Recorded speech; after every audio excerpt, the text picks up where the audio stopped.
Hey guys, आप लोग कैसे हैं? होपफुली आप लोग ठीक होंगे। और मैं भी अल्हम्दुलिल्लाह बहुत बहुत बेहतर हूँ। आज हम लोग पढ़ रहे हैं इम्पोर्टेंस ऑफ मैनेजर्स। अब ये सबसे पहले टॉपिक है बुक में, प्रिंसिपल्स ऑफ मैनेजमेंट की एक बुक है, मैनेजमेंट समथिंग नाम है उसका। ये सबसे पहला टॉपिक है पहले चैप्टर का। तो मेरी कोशिश ये होगी कि इंशाल्लाह वो पूरी बुक हम कंप्लीट कर लें, उसके जितने भी टॉपिक्स हैं हम पढ़ लें और हम पूरी बुक को ही फॉलो करेंगे, ठीक है।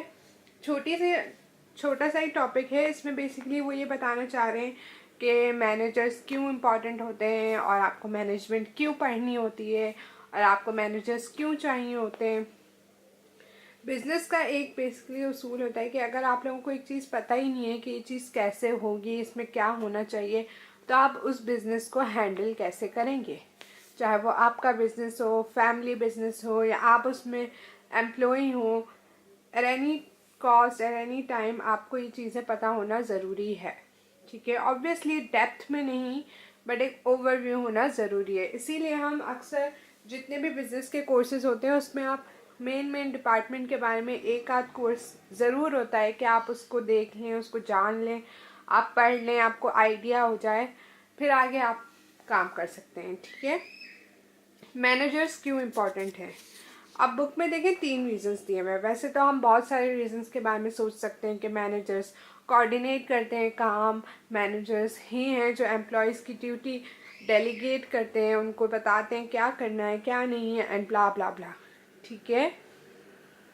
इसमें जो 3 रीजंस है, मैं आपको एग्जैक्ट बुक की वर्डिंग है ताकि किसी को इशू ना हो, ठीक है। Organizations need their managerial skills and abilities more than ever in these uncertain, complex and chaotic times. अभी जो टाइम है ना, ये अभी स्मूथ स्टेबल टाइम नहीं है। अभी हमारा टाइम ऐसे चेंज होता है। हम एक रात, फॉर एग्जांपल आपने 2 दिन फेसबुक नहीं चेक किया और तीसरे दिन ऐसा हो सकता है कि कोई चीज़ इतनी फैल गई है, इतनी वायरल हो गई है कि हर जगह आपको वही दिख रही है, एंड यू आर लाइक ये क्या हुआ, मैं 2 दिन ही तो नहीं आया था, राइट। ऐसा होता है हमारे साथ, बहुत दफ़ा होता है कि आप कहीं गए हुए हो, आपका कांटेक्ट ना हो, बहुत सारी चीज़ें चेंज होने लग जाती हैं। हम कांस्टेंट चेंज देख रहे हैं, ग्लोबलाइजेशन है, हमारी एक इन्वायरमेंट ख़राब हो रहा है, अच्छा भी हो रहा है, हर तरह की चीज़ें चेंज हो रही हैं, लोग चेंज हो रहे हैं, जनरेशन जेड आ रही है, आ नहीं गई है लेकिन आ रही है, और वो हम सबसे बहुत डिफरेंट है, ठीक है। तो बहुत सारी चीज़ें चेंज हो रही हैं, कॉन्स्टेंटली चेंज हो रही हैं। तो अब जो टाइम है ना, वो टाइम नहीं है कि आप बस जो चीज़ चली आ रही है वो चलती ही आ रही है, नहीं। ऑर्गेनाइजेशन को बहुत सारी इश्यूज होते हैं, बहुत सारी चैलेंजेस उनके पास आते हैं, बहुत सारे जिनका उन्हें सॉल्यूशंस चाहिए होता है। तो उसके लिए उन्हें मैनेजर्स की स्किल्स और एबिलिटीज़ चाहिए होती हैं, ठीक है। अब मैनेजर के पास तो आपको पता है बहुत सारी एबिलिटीज़ हैं, उसने पूरा बिजनेस पढ़ा हुआ है, उसको पता है बिजनेस का क्या करना है क्या नहीं है। वो प्रॉब्लमेटिक सॉल्यूशंस निकालता है हर इशू का, जितने भी उसके पास इश्यूज आए हैं, ठीक है, उनके वो प्रॉब्लमेटिक सॉल्यूशंस निकालते हैं कि अब क्या करना चाहिए और क्या नहीं करना चाहिए, सही है। अब देखें, फॉर एग्जांपल अगर कोई कार डीलर इशू हो रहा है उसको कि न्यू कार्स की इकनॉमी हमारी वीक है, तो लोग नई कार्स नहीं खरीद रहे। अगर कोई इंटेलिजेंट मैनेजर होगा तो वो ये देखेगा कि यार अब यूज कार्स की ज़्यादा वैल्यू है, तो चलो अब हम वो करते हैं, अब हम लोगों से डील उसमें करते हैं। एक जो एक्सपीरियंस अच्छा मैनेजर होगा वो समझ जाएगा। उसके अलावा आप सबको पता है कि टीवी जो है वो हर कोई नहीं देखता, हम लोग टीवी नहीं देखते, ठीक है। हम लोग टीवी जो शोज़ भी हैं वो हम नेटफ्लिक्स पे देखते हैं, यूट्यूब पे देखते हैं, बट हम टीवी जाके ऑन नहीं करते इटसेल्फ, तो उसके एडवर्टाइजमेंट हमें नहीं दिखते। इवन स्क्रीन पे भी हम नेटफ्लिक्स चला रहे होते हैं, तो अगर वो मास एडवर्टाइजमेंट्स अभी भी करेंगे तो हम नहीं देखेंगे। तो उनके मैनेजर्स इंटेलिजेंट इनफ होंगे कि जो चीज़ें हम पे टारगेटेड हैं वो टीवी पे नहीं चलाएंगे, लेकिन जो चीज़ें हमारी अम्मियों पे, हमारे कोई दादा दादी नाना नानी उन पे टारगेटेड हैं, उनके लिए वो टीवी पे ऐड चला सकते हैं, क्योंकि वो लोग अभी भी टीवी देखते हैं, वो लोग टेलीविज़न को फॉलो करते हैं, पर हम नहीं करते। और हम अगर कभी सबके साथ देख भी रहे होते हैं तो हम एडवर्टाइजमेंट्स में अक्सर अपना मोबाइल यूज़ कर रहे होते हैं, तो हमारे लिए उन्हें डिजिटल प्लेटफॉर्म्स पे आना पड़ेगा, हमारे लिए उन्हें यूट्यूब पे आना पड़ेगा, नेटफ्लिक्स पे आना पड़ेगा। इन सब जगहों पे डिफरेंट एडवर्टाइजमेंट, डिफरेंट तरीके से हमारी अटेंशन उन्हें ग्रैब करनी होगी, ठीक है। तो अब उसके लिए एक मैनेजर और एक मार्केटिंग पर्सन, इन सबको बहुत क्रिएटिवली सोचना है। उनकी स्किल्स और एबिलिटी मैक्स पोटेंशियल पे यूज़ होती हैं इन जगहों पे, ठीक है। ये पॉइंट आपको समझ आ गया होगा कि अब हमें मैनेजर्स की ऑर्गेनाइजेशन को सबसे ज़्यादा ज़रूरत है, क्योंकि टाइम चेंज हो रहा है। और ऐसा नहीं है कि बिल्कुल थोड़ा सा हो रहा है, साल में एक बार हो रहा है, कॉन्स्टेंटली चेंज हो रहा है, बहुत ही कॉन्स्टेंट चेंज है। एक महीने में क्या से क्या हो जाता है, एक महीने में कुछ और चेंजेस आती हैं, दूसरे महीने में कुछ और आती हैं, जैसे स्टोरीज़। अब देखिए स्टोरीज़ पे आप देख सकते हैं कि बहुत सारे प्लेटफॉर्म्स ने बहुत जल्दी अडेप्टेशन की, लेकिन यूट्यूब ने नहीं की, तो यूट्यूब पीछे रह गया।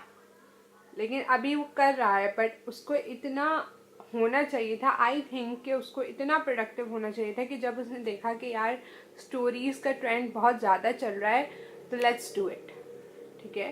फेसबुक ने किया, व्हाट्सएप में भी उन्होंने किया, तो इस तरह का होना चाहिए। सही है, इस तरह के मैनेजर्स, उनको उनकी स्किल्स एबिलिटी इस तरह की होनी चाहिए कि वो फ़ौरन टाइम के साथ सही उनको यूज़ करके अपना काम हमारे लिए कर सकें, ऑर्गेनाइजेशन के लिए उसको प्रॉफिटेबल बना सकें, उसको डिके ना होने दें, ठीक है। Managers are critical to getting things done, ये तो हम सबको पता है। अगर मैनेजर्स नहीं होंगे तो एम्प्लॉयज़ में आपस में ताउन नहीं होगा, वो आपस में लड़ते रहेंगे, वो आपस में कोऑर्डिनेट नहीं करेंगे। एम्प्लॉयज़ को काम कौन कराता है? मैनेजर। उनको हेल्प करता है, उनको कहते हैं यार आओ हम चीज़ें देखते हैं, हम करते हैं। तो मैनेजर्स ही तो काम करवा रहे होते हैं, वो देखते हैं रिसोर्सेज अवेलेबल हैं, वो देखते हैं एम्प्लॉयज़ अवेलेबल हैं, वो देखते हैं एम्प्लॉयज़ में जो कैपेबिलिटीज़ होनी चाहिए वो हैं या नहीं, नहीं है तो फिर ट्रेनिंग होती है वगैरह। तो ये सारे जो सॉर्ट चीज़ें कर रहा होता है वो मैनेजर होता है। अब टॉप मैनेजर जो होते हैं आपके CEO वगैरह, वो भी मैनेजर्स ही हैं, लेकिन हर किसी की अलग अलग ड्यूटी है, ठीक है। तो लेकिन जो ऑनर है वो तो ये सब नहीं करता ना। ऑनर कहाँ जाएगा? मैनेजर से पूछेगा क्या हुआ भाई, रिपोर्टिंग दो मेरी, ठीक है। तो मैनेजर्स जो हैं वो ही चीज़ें डन करवाते हैं। मैनेजर्स ऑर्गेनाइजेशन के लिए बहुत इंपॉर्टेंट है, उनकी स्किल्स और एबिलिटी सॉल्व प्रॉब्लम्स करने के लिए। Managers do matter to organisations, ठीक है। मैनेजर्स ऑर्गेनाइजेशन के लिए बहुत मैटर करते हैं। अब आपको लग रहा होगा इसकी राइटिंग बहुत कॉमन है, आप इसको एक पैराग्राफ में लिख सकते हो। यस, लिख सकते हो, डेफिनेटली लिख सकते हो। मुझे तो लगता है ये बहुत एक्सेसिव है, लेकिन बुक में इस तरह था तो आई थॉट मैं उसी तरीके से एक्सप्लेन करूं, ठीक है। आप वर्डिंग अपनी तरीके से लिख सकते हो। अगर कभी भी कोई भी पूछता है या कुछ, इनमें से आप एक दो टॉपिक वो लाइन्स भी बोल दोगे तो आपके इंटरव्यूज़ में जो भी होगा इम्प्रेस हो जाएगा इंशाल्लाह। Managers do matter to organizations. Single most important variable in the production of employees is the quality of relationship between employee and manager. अब हम देखते हैं कि बहुत सारी डिफरेंट चीज़ें जो मैनेजर को इम्पैक्ट करती हैं, उसके प्रोडक्टिविटी को इम्पैक्ट करती हैं, लेकिन कुछ सर्वेज में ये देखा गया है कि सबसे इम्पॉर्टेंट चीज़ उनमें होती है एम्प्लॉय और मैनेजर का रिलेशनशिप, ठीक है। मैनेजर एम्प्लॉय को कैसे ट्रीट कर रहा है, मैनेजर एम्प्लॉय को किस तरीके से काम दे रहा है, वो आपस में किस तरह का बॉन्ड बना रहे हैं, उस हिसाब से उनकी एम्प्लॉयज़ की प्रोडक्टिविटी या तो बढ़ती है या फिर कम होती है, ठीक है।